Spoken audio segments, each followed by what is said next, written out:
Wa na'udzu billahi min syururi anfusina wa min sayyiati a'malina. May yahdihillahu fala mudhillalah wa may yudlil fala hadiyalah. Amma ba'd. Yang kami hormati Bapak-bapak, ibu-ibu, saudara-saudara kaum muslimin dan muslimat, sidang jamaah Isya dan tarawih yang dirahmati Allah. Pertama sekali, marilah kita memanjatkan puji dan syukur kehadirat Allah Subhanahu wa taala karena berkat anugerah, rahmat dan kasih sayangnya kita masih diberi kesempatan untuk bertemu kembali dengan bulan suci Ramadan. Dan alhamdulillah malam ini kita sudah memasuki malam ke-11 daripada bulan Ramadan.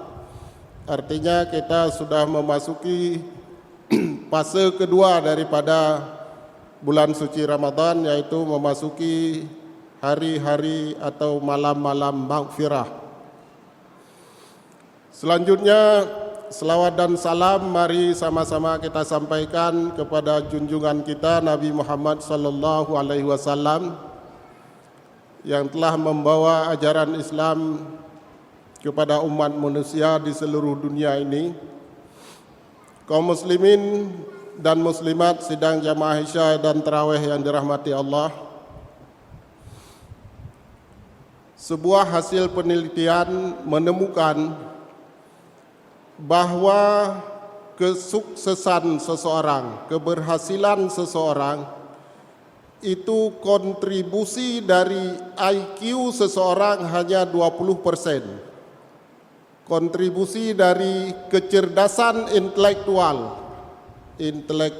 quotient itu hanya berkontribusi 20% untuk kesuksesan dan keberhasilan seseorang. Sedangkan 80% lagi itu adalah kontribusi dari kecerdasan lain yang sekarang dikenal dengan emotional quotient dan spiritual quotient, yaitu diantaranya adalah sabar, ulet, jujur, rajin, tekun, dan sebagainya. Jadi belum tentu orang yang IQ-nya sangat tinggi, orang yang paling cerdas, belum tentu orang itu berhasil kalau orang itu tidak sabar, tidak jujur, tidak ulet, dan kecerdasan emosional yang lain. Kaum muslimin yang berbahagia, justru agama Islam sangat mendidik umatnya supaya umatnya sukses, supaya umatnya berhasil. Makanya definisi agama Islam adalah lis-salahi fil hali wal falahi fil ma'al. Ujungnya kita ambil saja.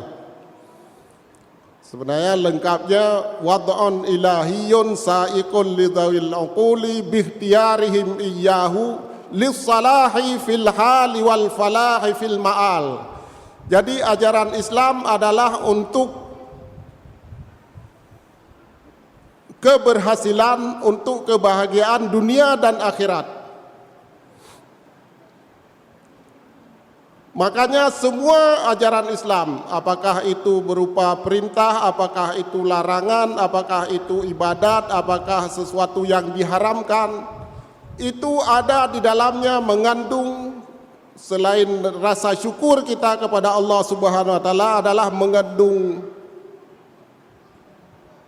pelajaran, mengandung latihan untuk menjadikan seseorang itu menjadi manusia yang paripurna, menjadi manusia yang berhasil, sukses, bahagia di dunia dan di akhirat kelak. Bulan Ramadan di mana kita diwajibkan berpuasa, puasa itu mengandung banyak sekali hikmah.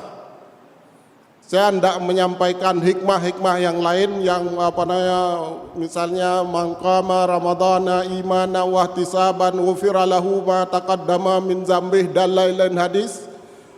Pada kesempatan saya ini saya ingin menyampaikan bahwa suatu hikmah daripada puasa Ramadan adalah mendidik orang supaya orang jujur, supaya orang tidak berdusta, supaya orang tidak berbohong. Dan jujur, tidak berdusta, tidak berbohong adalah suatu ajaran Islam yang sangat penting, dan itu adalah salah satu unsur spiritual quotient yang membawa seseorang menjadi berhasil, menjadi sukses.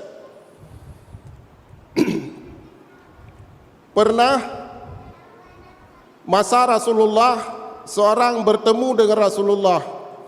Wahai Rasulullah, ajaran Islam ini banyak sekali perintah, banyak sekali larangan. Sekarang saya belum sanggup semuanya.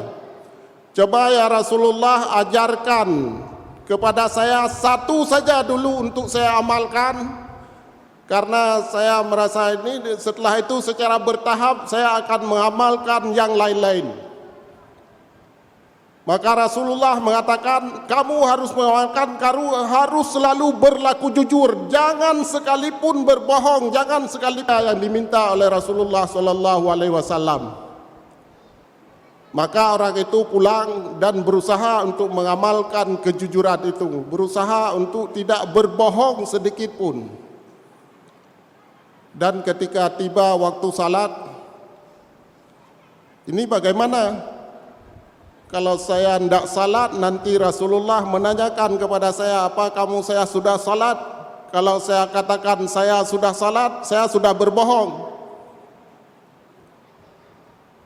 Kalau begitu saya harus melaksanakan salat.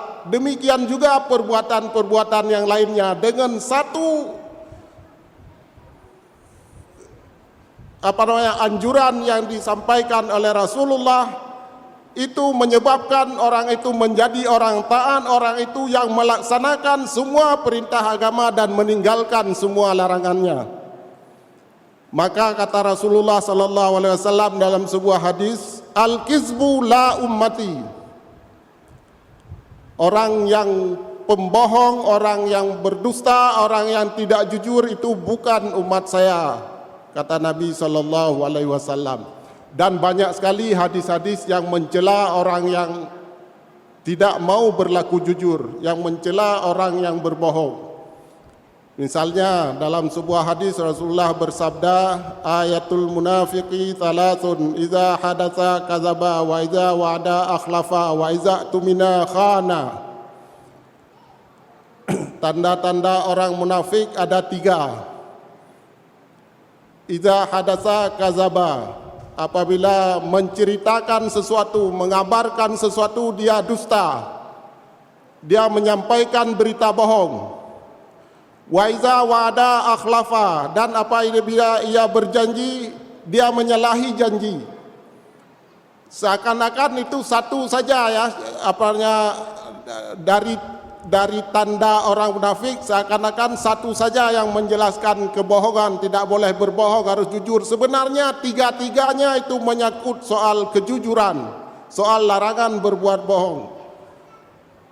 Yang ketiga yaitu wa iza tumina khana, apabila dipercaya dia khianat. Sebenarnya kan tiga-tiga itu tidak jujur. Iza hadasa kazaba, yang pertama, apabila menceritakan sesuatu dia dusta, ia tidak jujur. Wa iza wa'ada akhlafa, apabila berjanji dia ingkar janji, juga tidak jujur, juga bohong gitu. Wa iza tumina khana, dan apabila dipercaya dia khianat, juga itu tidak jujur, tidak amanah, juga bohong ya. Jadi sebenarnya itu ya. Ada lagi hadis, man kadzaba alayya muta'ammidan falyatabawwa maq'adahu minan nar. Siapa berdusta kepada kaum muslimin, yang itu adalah nas-nas dari hadis yang secara normatif.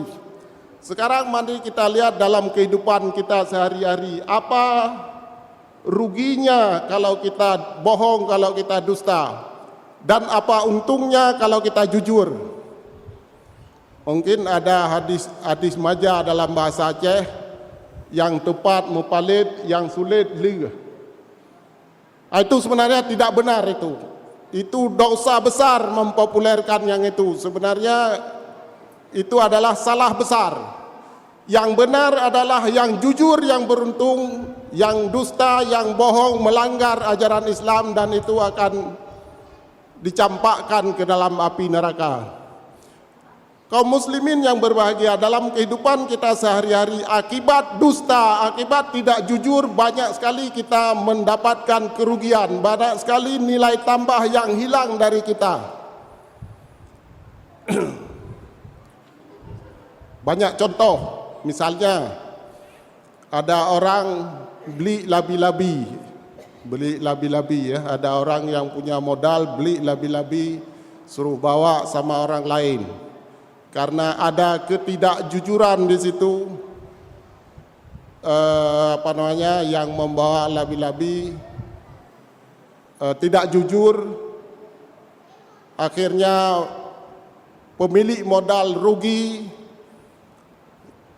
dalam waktu singkat. Sementara mungkin yang membawa labi-labi itu untung hanya sebulan 2 bulan, tetapi begitu ketahuan, pasti pemilik labi-labi itu akan menarik labi-labinya, apakah dia jual, apakah dia berikan kepada orang lain. Dan paling sering pemiliknya akan menjual, mungkin juga karena emosi dan sebagainya. Itu dalam jangka panjang berarti yang membawa labi-labi itu sudah kehilangan lapangan pekerjaan. Saya pernah, kakak saya beli traktor, sudah lama sekali sebenarnya, dulu itu untung banyak sekali kalau traktor itu dibawa oleh orang lain. Awal-awalnya pemilik traktor untung besar, yang membawa traktor juga banyak dapat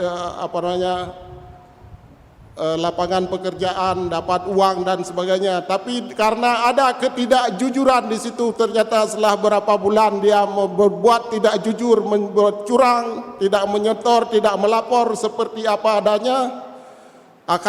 Akhirnya pemilik traktor menarik traktor itu, dan karena emosi dia jual. Yang pemilik traktor tidak ada lagi dapat untung, yang berbuat curang sudah hilang lapangan pekerjaan. Dan masih banyak lagi contoh-contoh yang merugikan yang lain. Kita sudah sangat terbiasa dengan hal-hal yang tidak jujur. Sekarang ada usaha untuk membuat warung jujur. Tidak ada satupun yang jalan di Aceh. Di Aceh sudah berapa tempat dicoba. Ada di Cotkala, di Perguruan Tinggi Cotkala dicoba restoran jujur. Tidak jalan. Ada beberapa tempat yang lain di sekolah dicoba, tidak jalan. Tapi justru di tempat lain sangat jalan. Apapun itu yang dilakukan jalan. Apakah ini disebut karena adanya tipu Aceh, saya nggak tahu. Tapi sebenarnya itu merugikan kita semua. Kita sudah dari kecil, anak kecil pun sudah kita mengajarkan ketidakjujuran secara tidak sadar. Sering anak sedang jalan tersepak meja misalnya. Anak kecil dia jalan tersepak meja. Udah orang tuanya, mana meja ini jahat, saya pukul meja ini jahat. Itu sebenarnya sudah mengajarkan kebohongan kepada anak-anak. Ya, apalagi kebohongan yang lain, misalnya jangan tidur di halaman rumah, nanti ibumu meninggal, orang tuamu meninggal. Jangan jalan ke sana, ada hantu, macam-macam kebohongan yang lain. Kadang-kadang kita tidak merasakan, dan itu membawa pengaruh kepada kita menjadi hal-hal yang biasa. Ya, dalam kehidupan kita sehari-hari. Sehingga misalnya paling sering ya, ada orang pinjam uang lah sebentar ini, saya terdesak sekali mau beli obat, ini sakit, saya harus segera dibantu. Ada uang, orang yang diminta pinjam uang punya uang, tapi coba itu. Sebagian besar jawaban sudah bisa kita tebak bahwa oh maaf saya tidak punya uang, padahal dia punya uang. Itu kenapa?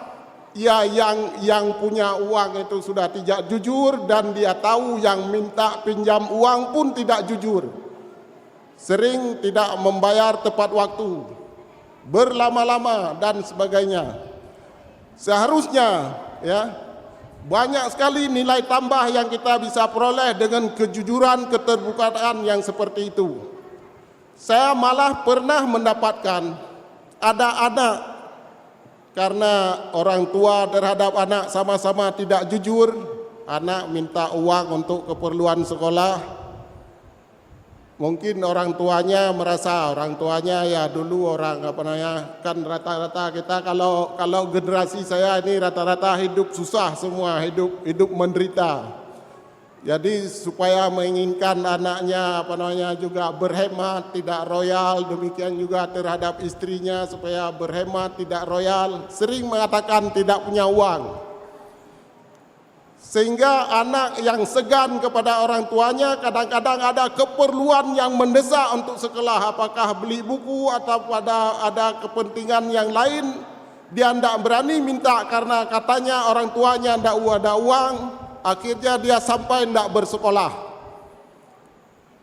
Pernah kejadian, ya kebetulan dulu-dulunya dia minta.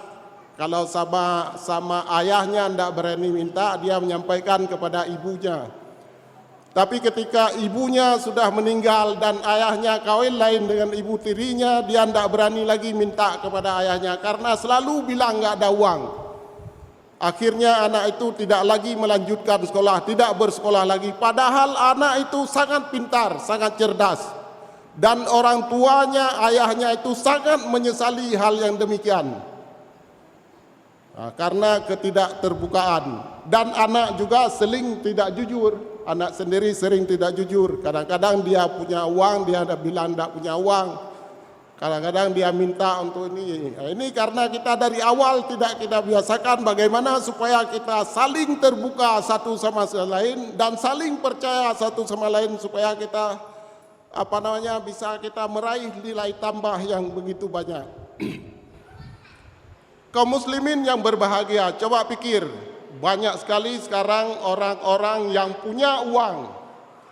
Dan sebenarnya kalau ada kejujuran, dia mau memberi sebagai modal usaha kepada tetangganya, kepada saudaranya dan sebagainya. Tapi karena ketidakjujuran itu, karena kebohongan itu, orang tidak berani meminjamkan uang. Sehingga terpaksa mengatakan tidak punya uang, itu sudah berbohong. Dalam kehidupan kita sehari-hari paling sering kita praktekkan yang demikian. Ketika ada rapat, dipanggil ada rapat, oh saya tidak bisa ikut rapat, saya kurang sehat, padahal tidak ada kurang sehat. Ya, sudah kita pikir ringan saja kan, oh maaf saya nggak bisa ikut rapat, kurang sehat. Ada undangan ada buat alasan. Sebenarnya ya kalau tidak mau datang, bilang saja nggak bisa datang. Sebenarnya itu juga sudah bohong. Justru larangan berbuat bohong, perintah untuk jujur supaya kita mau melaksanakan perbuatan itu. Misalnya mau kemana? Mau ke kota. Minta tolong ya sebentar, tolong beli ini sebentar. Oh saya tidak sempat, buru-buru. Padahal tidak buru-buru, itu sudah berbohong. Justru larangan berbohong di situ justru supaya kita ada tolong menolong sesama kita. Dia minta tolong belikan apa sebentar atau minta tolong antarkan saya sebentar. Justru larangan jangan berbohong, jangan bilang saya buru-buru, saya bilang saya tidak sempat. Kalau memang sempat, supaya ada tolong-menolong di antara sesama kita. Dan orang yang kita tolong itu pasti ingat, kalau pernah kita tolong, dia berusaha untuk bisa membantu kita. Meskipun kita jangan berharap dia yang membantu kita lagi. Kita membantu saudara kita ikhlas, dan bantuan kita akan dibalas oleh Allah Subhanahu wa taala melalui orang lain, mungkin melalui makhluk yang lain, mungkin melalui makhluk hewan, makhluk tumbuh-tumbuhan dan sebagainya yang tidak tentu. Kita banyak mendengar cerita waktu tsunami, ada orang ditanduk oleh kerbau, kemudian ditaruh di atas air tsunami, sudah selamat. Itu bantuan Allah. Melalui kerbau itu mungkin kita pernah membantu orang lain. Jadi oleh sebab itu kaum muslimin dan muslimat sedang Jamaah Isya dan Tarawih yang dirahmati Allah, mungkin ceramah ini dianggap kurang populer karena hal sudah bisa, tapi menurut saya ini pokok sekali. Sudah terkenal di luar ada tipu Aceh, yang itu menyebabkan kerugian bagi kita sendiri. Ya, bagaimana misalnya sampai anak kita hendak bersekolah lagi karena kita hendak terbuka, karena kita berbohong, hendak punya duit. Bagaimana kita hendak bisa membantu sesama kita karena saling hendak percaya. Mudah-mudahan ini kita mulai terhadap anak-anak, sudah mulai kita ajarkan kejujuran. Malah yang paling sering ada orang tanya, ada bapak, kasih tahu sampai anaknya, bilang tidak ada bapak di rumah. Padahal bapak ada, itu sudah mengajarkan kebohongan kepada anak-anak. Kaum muslimin sidang jamaah Isya dan Tarawih yang dirahmati Allah, ini adalah bagian penting dari ajaran Islam.